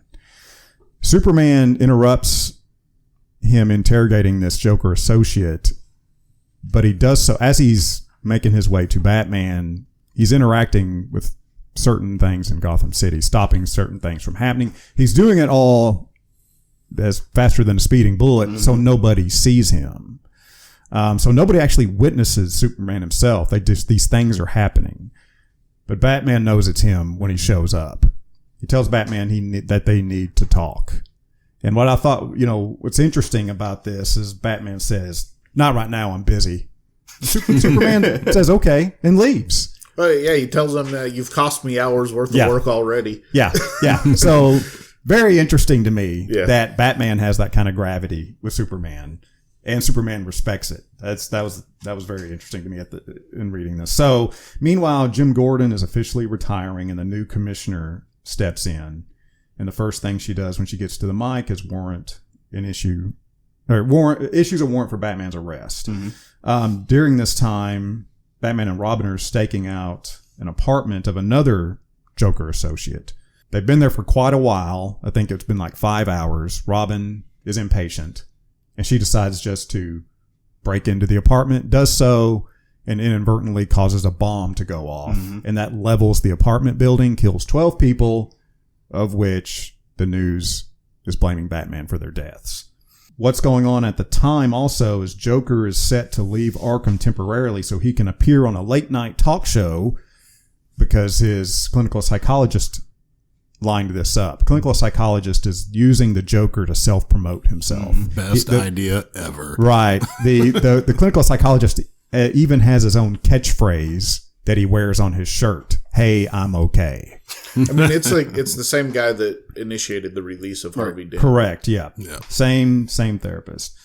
So next, Batman and Superman have their meeting. They have their meeting in the fields of Wayne Manor, and Batman is reminded by Superman why he retired in the first place. And Superman paints this picture of what happened when Batman retired, that essentially the government has had enough with superheroes.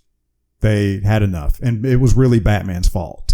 Superman alludes to the fact that Batman simply was too violent. He wasn't saving people like Superman does. He was hurting bad people. Yeah. Very, very. And so, what happened? Wonder Woman had to go back to Themyscira.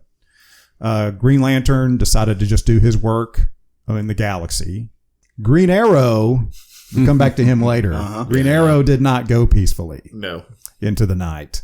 I love that. And Superman went to work for the government. Superman agreed to go work for the government. Now, I think this is what's important here in the difference between what the Superman we have now and the Superman we had then is Superman represented the American way.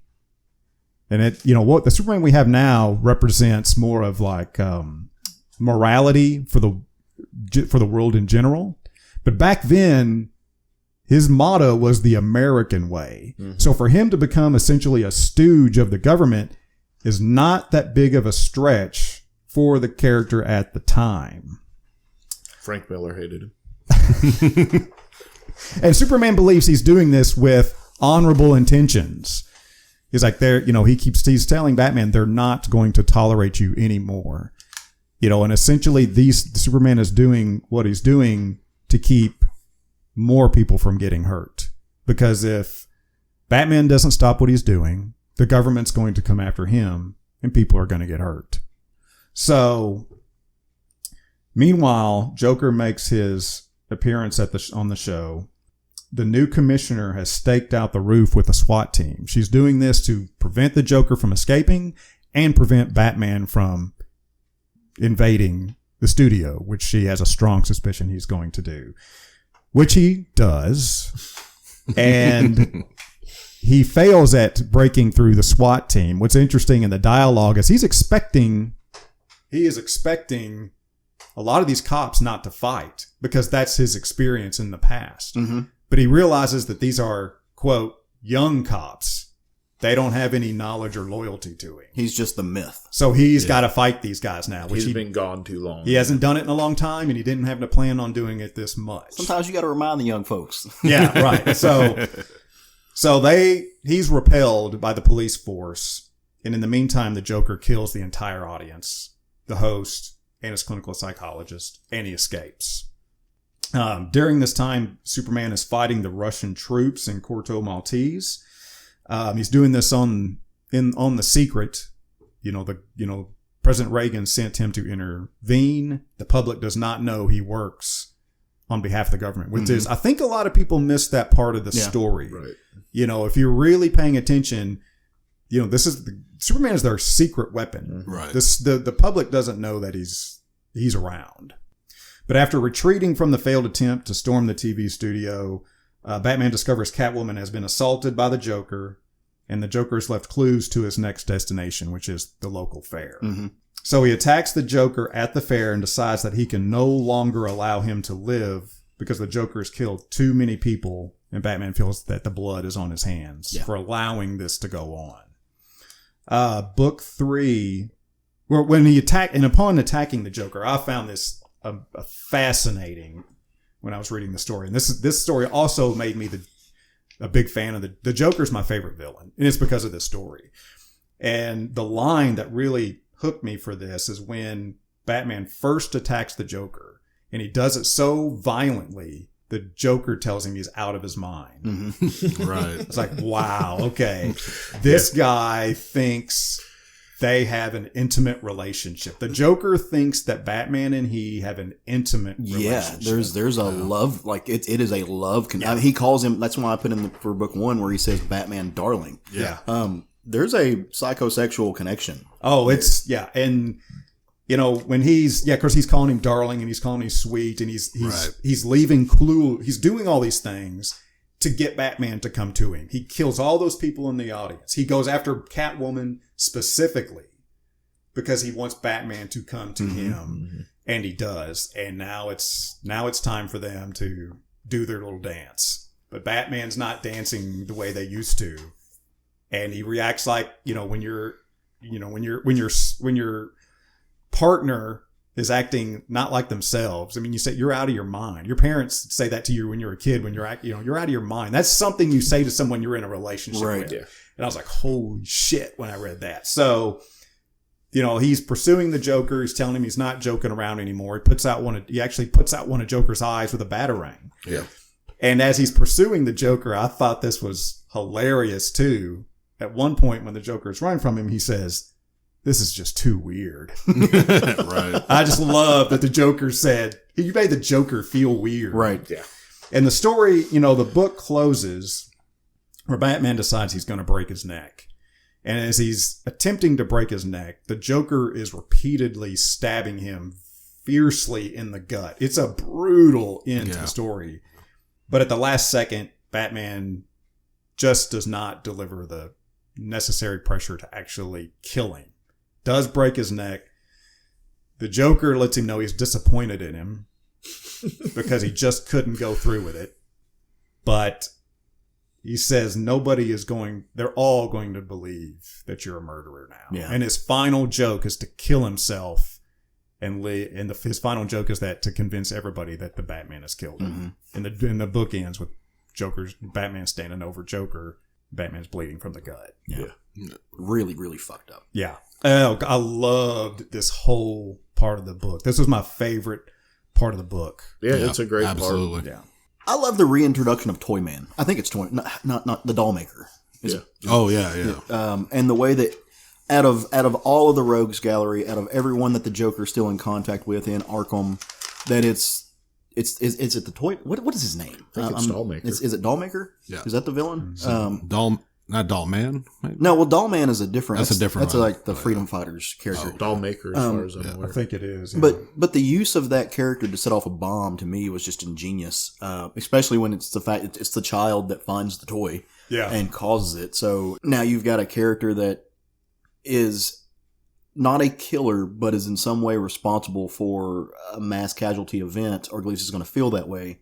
And so you've done, like this is the point to where I think it's the point of no return for Carrie's character. Like this is when the shit gets really real, that there are consequences to her pushing the boundaries, which she's been doing this entire time. She got out of the car when Batman told her not to, and she drugged Batman back, and she was okay, and he didn't fire her, and there was all of this stuff, but this is the first time you really see some type of substantial consequence to her pushing those limitations. And that to me is as far as the psychology of these characters go, it's a great moment. I don't know how else to describe it, because it's finally showing like every action has a consequence in some way, and you're not going to land on heads all the time. There's not going to be a happy ending all the time for even Carrie.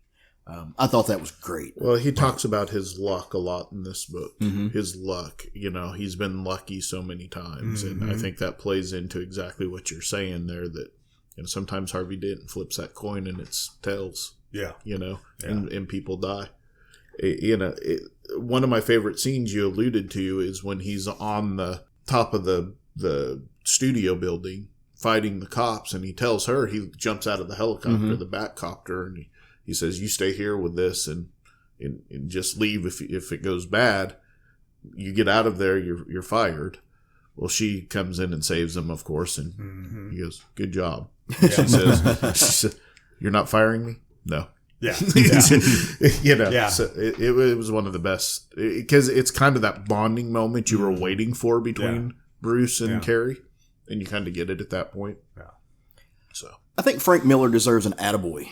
I think we should give Frank Miller an attaboy for his restraint in this story. Frank Miller's not really known for restraint. It took him 2 whole books to put a swastika into the story. Well, and he put them on the chicks. Yeah, My first note for book 3 was Nazi tits and ass. Yeah. Because that was the first panel. Woman bare chested with swastikas over her boobs. Later you see a shot of her butt cheeks and her swastika on each cheek. Yeah. Oh, Frank Miller, and as hard as he can Frank Miller. Yeah. And that refers to that person as the Joker's girlfriend. Yeah. That's just like, man, this is Well, and a great thing that happens in this book is that we learn that the mutants, or a portion of the mutants, are now calling themselves children of Batman or something of that nature. Yeah. And they are now painted bat symbols on their face, and they are going around and violently beating criminals in town. Yeah. Or killing them. They're simply, I mean, it's, you could just basically call them a team of punishers. Yeah. Right. And they are going around, and Batman, of course, is getting all of the negative press on this, even though he did nothing but stop them from killing good people. Yeah. So it's one of those situations where it's a youth movement. right. I think it's like that iconography is important there, and they're slaves to violence. Misguided. They're what is the old phrase when they ask, what are you rebelling against? And he says, what do you got? Who I'm going blank on that. Some punk rocker. Everybody who listens, Matt. Everyone who listens. No, to, it wasn't. That was the actor in the wild. that's Bunch. what it was. Yeah, maybe that's why I couldn't remember his it's name. the actor in the Wild Bunch. And he says, "What do you got?" And that's these characters.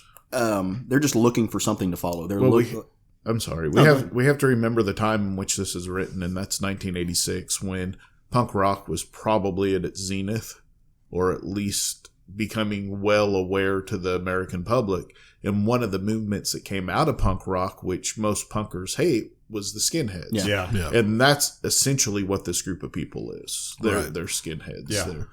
But it is kind of funny that, like, in the same panel where we get the skinheads and the Nazi thing, we also got a little bit of this Frank Miller's writing that really kind of rubbed me the wrong way through the book. It's not prominent a whole lot. The way he writes some of these black characters. Oh, they're terrible. Yeah. Yeah. No. Like, cause he has made up futuristic street slang for a lot of the gangs. But when it comes to, like, the few black people we saw earlier in the book, just kind of that, just really disjointed speaking, some like real just bad accents. And then with this issue with the Nazi woman, Batman's disguised as an old black woman. Yeah. And literally uses the phrase when complaining about prices, talking about the 7-Eleven, calls it the 7-Eleven. Yeah. Which, if you know anything about old racist cartoons, which for some reason I have a fascination for, there was an old cartoon. I don't know. Yeah, it's products of their time. Yeah. Yeah. So I mean, like I've seen a lot of it studied upon it and stuff. As there's a Snow White parody called Coal Black and the Seven Dwarves, and that's immediately what I started thinking about again. And it's like really like. I don't know in the 80s. I don't think it was acceptable in the 80s either, but I don't know why he kind of wrote it like that. It was more acceptable. Unfortunately, racism was kind of side-eyed in the 80s. It wasn't, it wasn't acceptable, but it wasn't like if you were an open racist, people called you out on it like they would now. Right. I mean, David Allan Coe put out an album that was simply a theme song for the Ku Klux Klan and won awards for it. So, these are things that are not, N-bombs were dropped by bands like Guns N' Roses in the, left and right. So, I mean, so was the F word. Like I said, it was side-eyed during the 80s. It wasn't acceptable, but it didn't ruin your career. It didn't ruin your life if it came out that you were racist. It's interesting to think about that, how much more it was tolerated. I mean, go back and watch. I tell you a movie that I always think about when these kind of things come up is go back and watch 48 Hours. Yeah. Oh boy. Right. Man, it's rough. Yeah. But yeah, it's just like I said, it's nothing that ruins the book. It was kind of jarring because, just kind of the way he was depicting them. And for anyone who hasn't read this before, just kind of know it's in there. Yeah. And just kind of be ready for it. It's a poor treatment. It's like what I was saying earlier. Race is one of the problems I have with this book. Well, let's move on, man. We're going to keep trudging through book 4. Well, we're going to go, getting kind of tight on time. I'm going to go through this quick. The book 4 is called The Dark Knight Falls, a.k.a. Fuck Batman. This book, I almost feel like this book should have ended with the Joker, because this last chapter starts off with Batman on the run after, being Joker framing him for killing him. So he's on the run from the police as now for murdering. We also cut to Russia launching a nuke at the United States with Superman going in to intercept. He does intercept it, but the bomb was actually designed to black out the sun.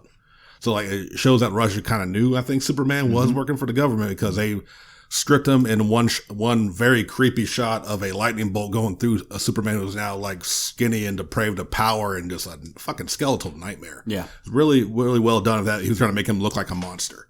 And I think that was well done, but it also led to an EMP that knocked out all the power in Gotham.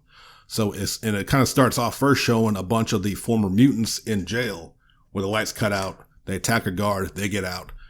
Not only are they causing shit, citizens who have already been going through the heat wave, always going through all these other problems in Gotham, they've already shown it to be the nightmare that it is, are now looting, pillaging, killing each other. And also, as we spoke about predicting the future, there is a quick shot of I don't know if he was a gang member or just some random street thug. He is wearing a very Harley Quinn-esque outfit with a skull on his crotch.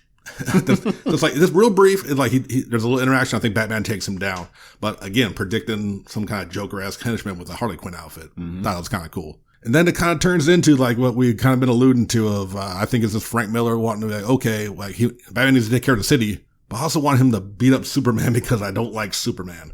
For me, and maybe I just wasn't digging into all the context with the government and his maybe anti-feel on that. It just felt kind of like this is basically what we got in Batman v Superman: Dawn of Justice, of a showdown with him using the Green Arrow helping him out, who has now shown up that he had lost an arm. He's much older, obviously. Like Batman aged to be an older man. Like fucking Green Arrow aged like a motherfucker. He's like balding. So he's been in jail. Yeah. Like he had a rougher time in these 10 years, I guess. He was locked up. I don't remember if they actually really specifically said how long he was gone and for what, but yeah. So it goes in there and it turns into a lot like what we saw in the movie of Batman getting into the armored suit. And Superman, like, because the sun got blotted out, so he lost his power, but it showed him kind of like absorbing from like plants and earth. So he kind of got himself back into gear. And it goes into a fight with Batman in the powered armor suit, Green Arrow trying to help him, like a kryptonite arrow that had a whole little plan laid out for him.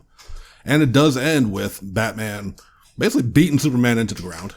Like he does successfully beat him. And again, Frank Miller just hates Superman, maybe. But maybe we'll get y'all's thoughts on it here very shortly. But the big end of it all, though, is that during the fight, Superman can hear Clark's heart and it's going out. Like it's beating less and less. And it appears that Batman died while fighting Superman. They had the funeral. Things kind of seemed like it kind of calmed down in the world. And the ending of the book basically shows that Superman, through training and chemicals, sewed his heart down. Not long enough to where he would seem dead, because Clark hears his heartbeat pick back up during the funeral. Carrie digs him out, ends him into the Batcave with I believe they're called the Sons of the Bat.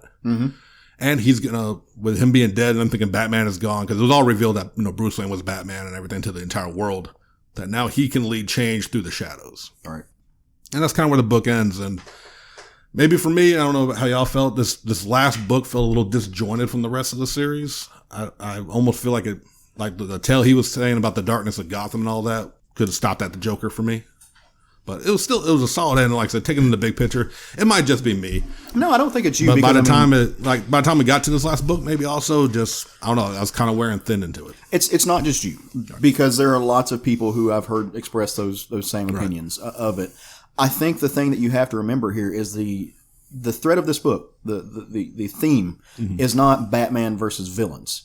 It's anarchy versus fascism. Like there is a big underlying fascism element in this book. It is, can you go home again? How do you influence the world around you if you're a person with power? How much do you ride the brakes if you're continuously pushing up against the rails? How do you fight back elements of a government that are actually protecting you while they're oppressing you? Right. And that's to me why it is a perfect end game to this story. And Superman's not treated very well in this book, but I don't think that Frank Miller hates Superman. And I think that's too easy of an answer, though. And Matt did remind me when he was talking about Superman and his part of it about how he really was all about that truth, justice, and the American way, which I kind of forgotten about because I haven't read a lot of Superman more here recently because I was a Marvel kid, especially during this era. I was all Marvel. So, well, it does make sense because as I was reading it without remembering like how much the patriotism he was all about. it was kind of like, okay, he really just quickly joined the government, but it doesn't make sense in that context. Remembering how he was written back in the day. So. Yeah, I mean, like Matt said, truth, justice, and the American way. Well, how about the people that the American way does not equate to truth and justice to? Right. And that's that to me is why it ends with this moment, and that I think is a fantastic culmination. And I think it is, and that's where Superman goes. I mean, even in Kingdom Come, Superman is this overarching figure where he takes himself out of the picture because he knows that he has no choice other than to become an element of the state. So at least that's the way I read into Kingdom Come.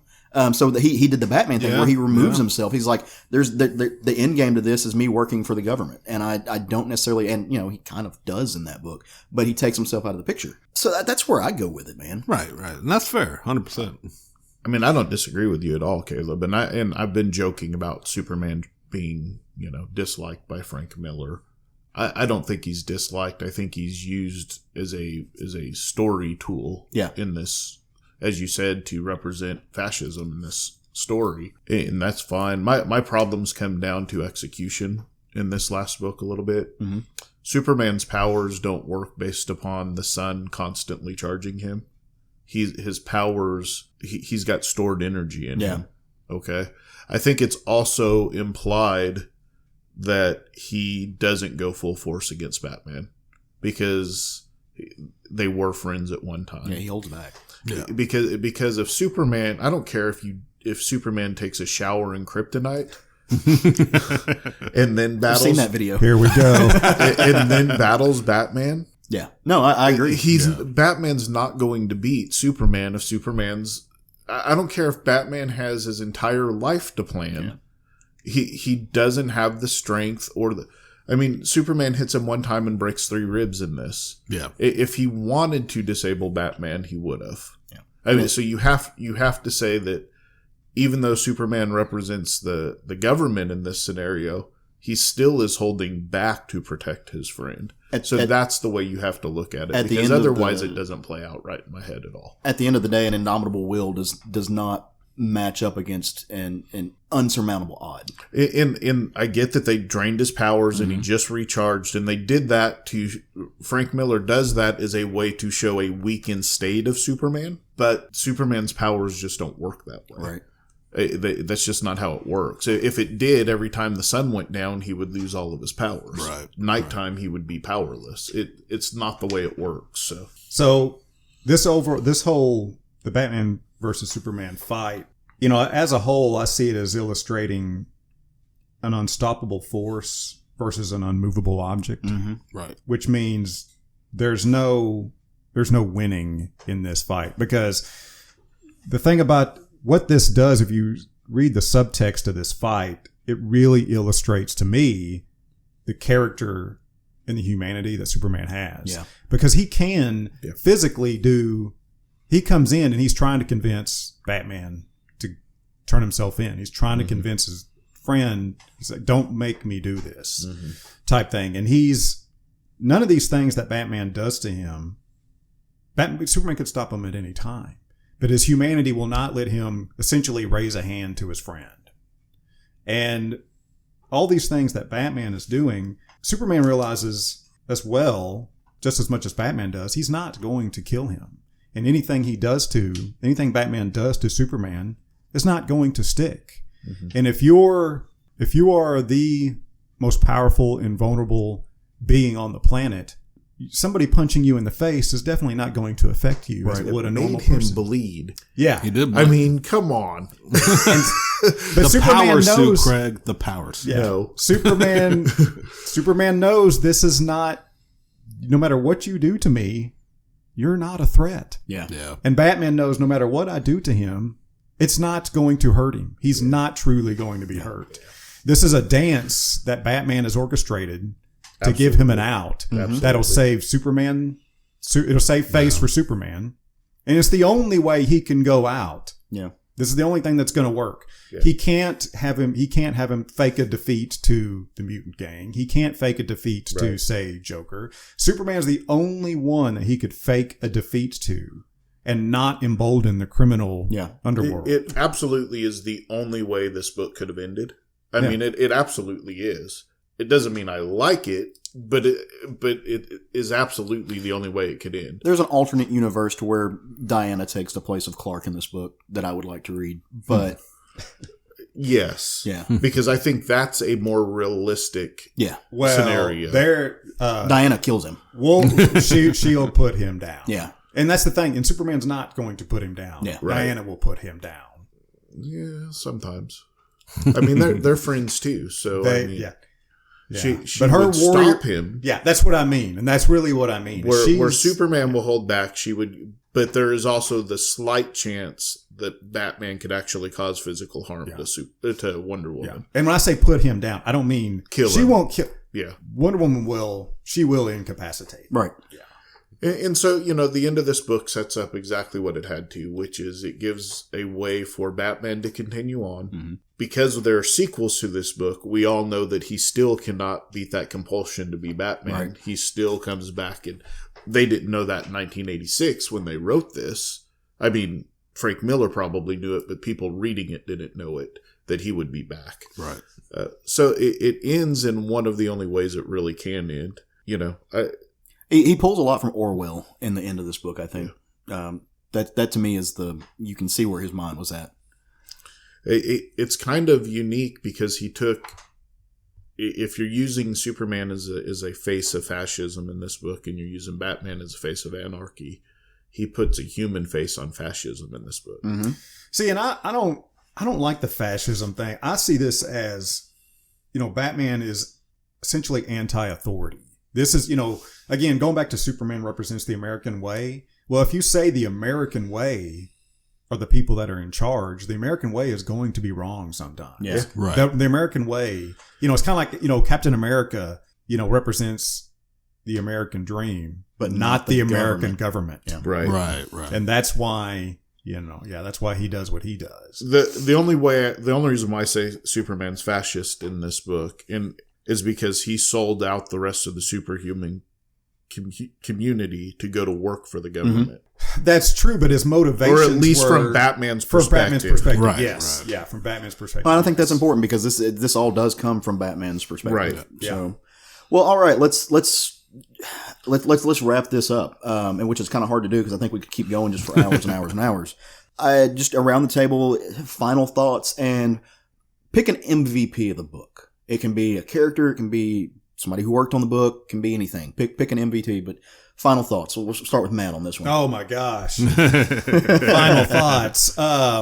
So, I said at the beginning, this was a very important story for me, because it changed the way I saw so many characters, and it really gave the DC universe a lot more credibility in my eyes when I read it. Mm-hmm. I was a Marvel zombie. DC to me as a kid was lame. Their characters were boring.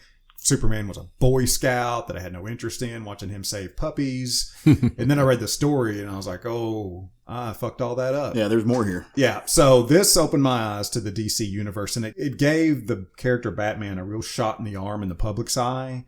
And if you watch the interviews with, Warner Brothers executives, they credit this story with making all these movies possible. Mm-hmm. Right. Because it legitimized Batman, where Batman had been delegitimized for so long. Everybody thought of Adam West when they thought of Batman. And the 50s and 60s comics for Batman were silly, surrealistic. You know why they did that?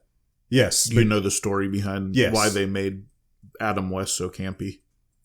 Well, for that specifically? Yes.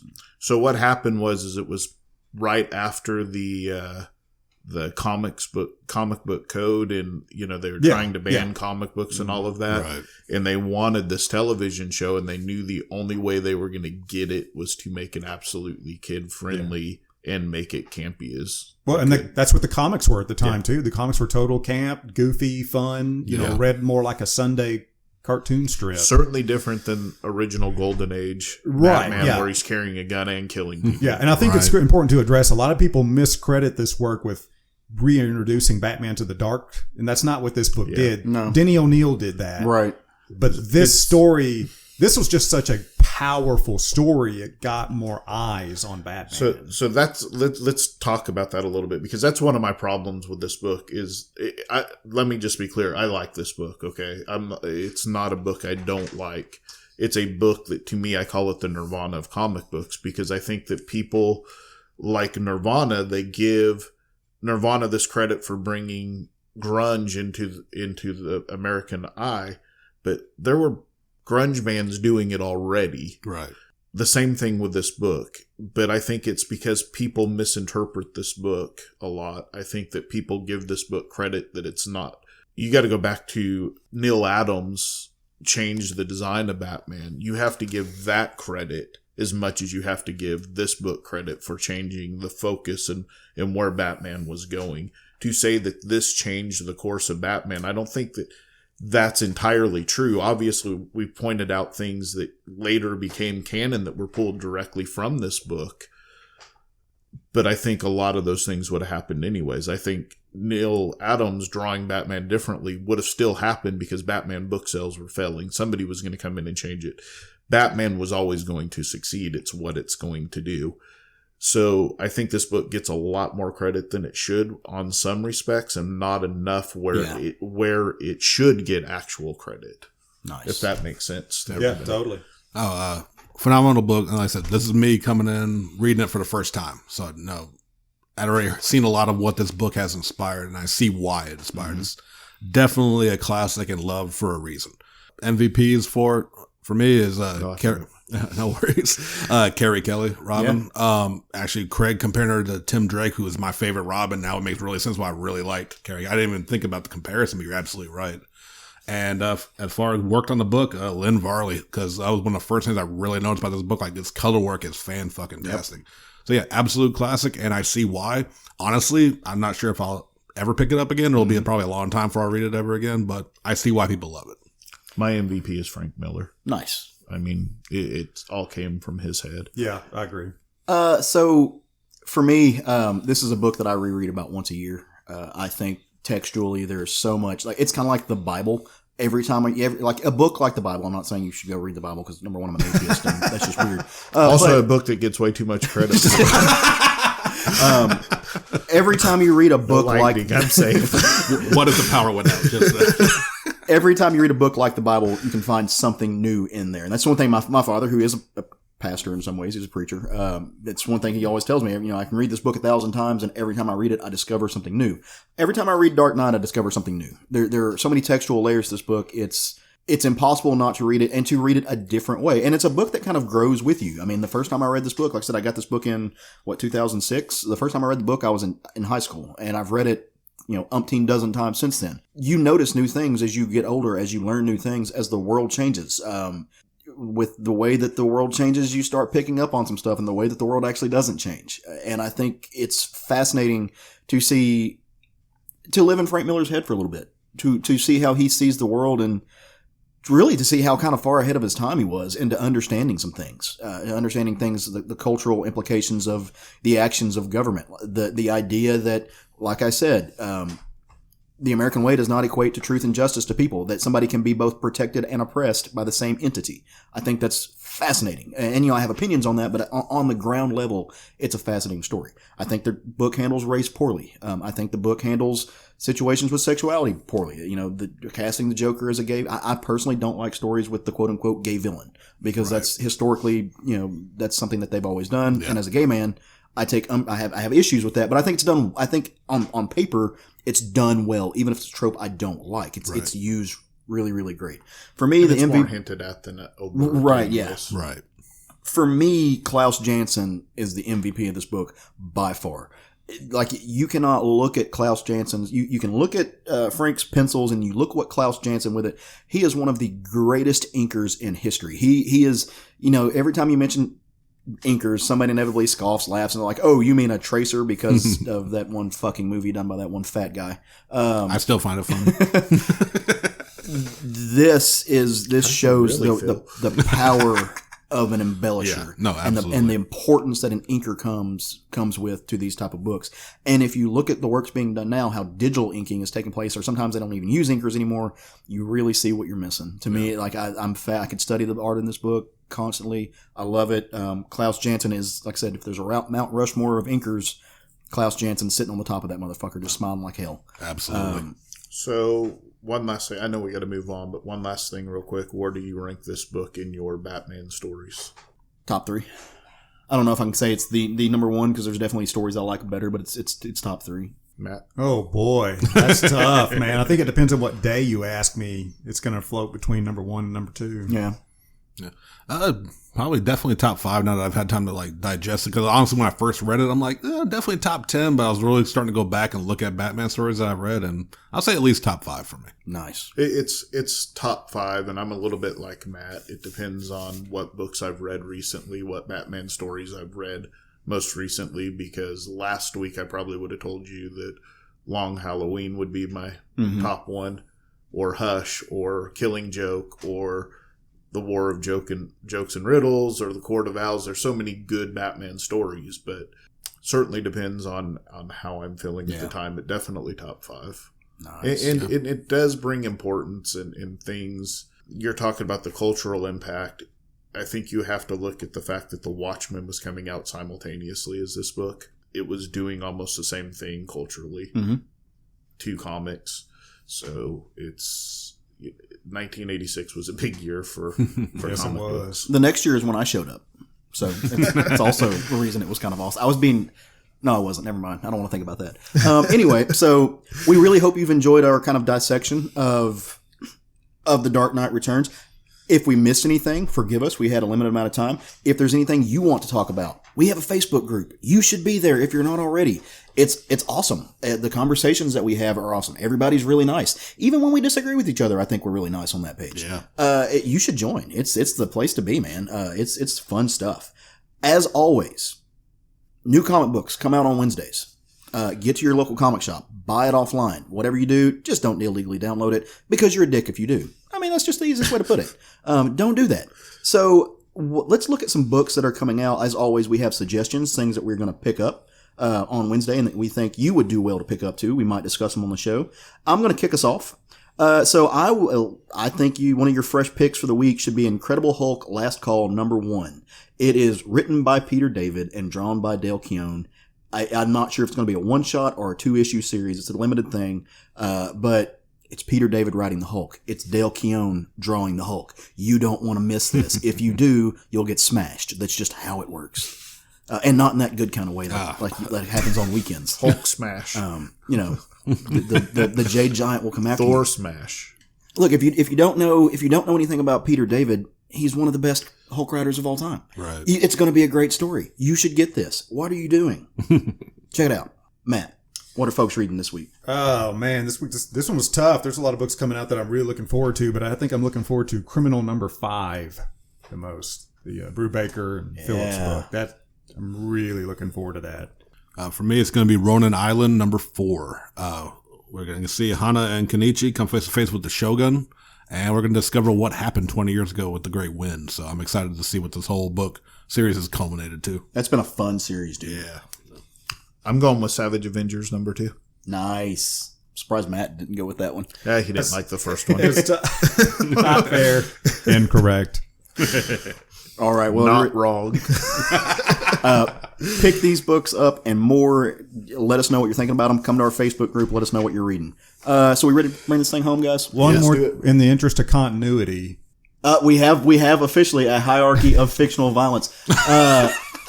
#1, Street Vigilante Justice. #2, Amazonian Warrior Women. #3, Berserkers. #4, Underestimated Opponents. #5, Female Berserkers. And we'll come with more of the list later. This is amazing. This is why we love Matt.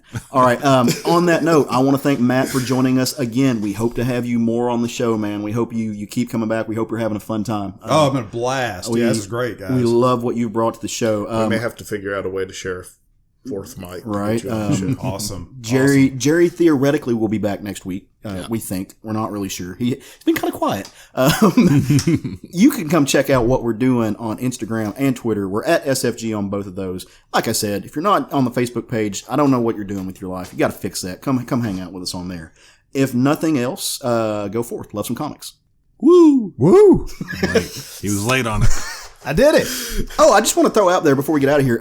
It's Pride Month. So as a gay man, and that kind of waves the gay flag on the show a lot.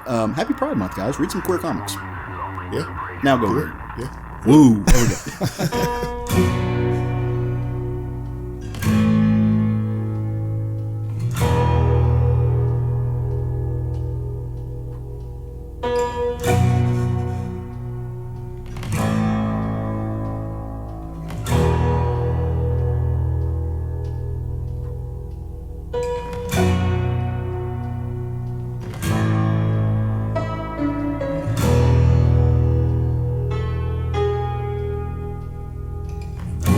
Was on fire, no one could save me but you.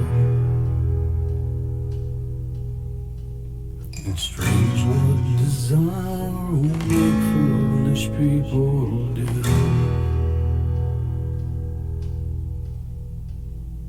I never dreamed that I'd meet somebody like you. And I never dreamed that I knew somebody like you. And I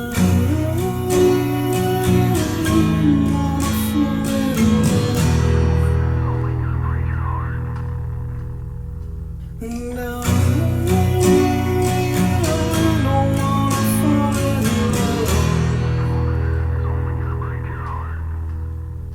with you.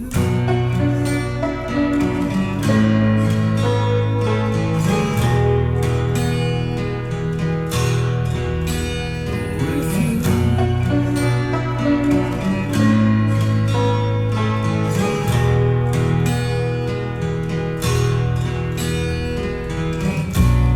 What a wicked game you play to make me feel this way. What a wicked thing to do, to let me dream of you. What a wicked thing to say. You never felt this way.